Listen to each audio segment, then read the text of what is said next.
Hi Slayers, and welcome back to my channel. My name is Eileen, and in today's video I am going to be unboxing the Sony ZV-1F. More on the F later. So I just bought this camera off of Facebook Marketplace for $375 and I got it off of a man I don't know, and you know what? It went well. So it's not really a new unboxing, but it's new to me. So let's unbox. It's very small. Like, for comparison, I have very small hands. It's like the size of my hand, basically.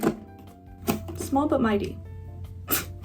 We've got some instructions. It's very nice that the person actually gave me the original box. They also included a little case for the camera, and I'm also going to be putting this little camera strap on it because rest in peace to my Canon G7X Mark II. I dropped it, even though I did have this strap on it, but still I dropped it and it broke. We're in the market for a new camera. Personally, I don't think I'll be using this one. I'm going to give it to my mom, but I do want the Sony ZV-1, just not the Sony ZV-1F. Which I actually didn't realize I was buying, but that's okay. It's okay, I promise. So here she is. It's white, which is cool. I think it's cute. And immediately when you open it, it will turn on. So I think that's cool. Let's take the lens cap off. And there we go. It looks really cool. I already tested it out when I first bought it, and it worked really well, and the audio sounds really good. So I'll do a little comparison real quick, but first let's finish setting her up. There's also a little charging cable in here, but yes, very cool. Let's put this on. Just gotta sheath it, you know? Okay, there we go. We put the rubber on. So that's good. And I'm going to put the little camera strap on. This is actually from like a tiny point and shoot Sony camera. So, you know, when worlds collide. And I'm gonna feed it into this tiny little hole. That's what she said. All right, there's a lot of innuendos in this video. I don't know, I'm sorry. Okay, and here she is. I forgot.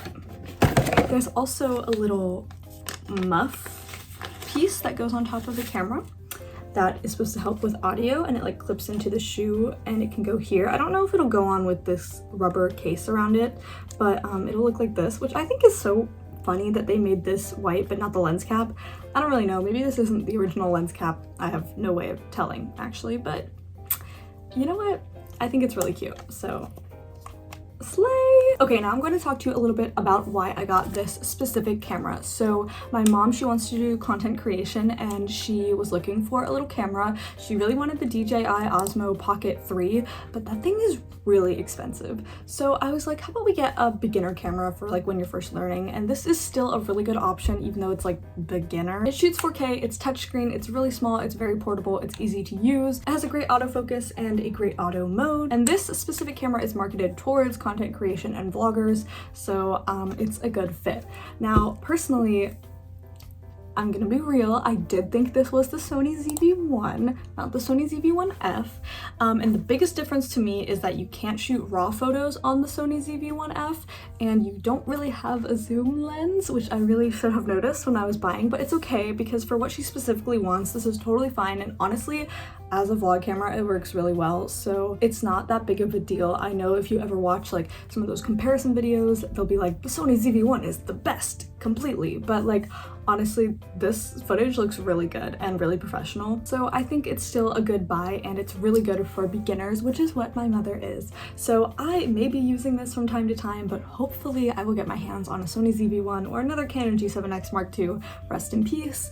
And until that day, let's do a quick little vlog test with this camera and then we will be done. Okay, so this is the Sony ZV-1F footage, and it should look a lot better in my like viewfinder. It looks really good. Of course it's going to, especially compared to iPhone footage, because this aperture is an f2. It definitely has a wider field of view than my phone camera, and it looks a lot better, what can I say? But it is literally made for vlogging, and the zoom range is not that great, so let's zoom in as far as we can. I mean, this is uncomfortably close, but you know, it's still relatively not very far, so let's zoom back out. And yeah, and that was my little unboxing moment for you guys. I hope you enjoyed. Remember to like and subscribe. Bye!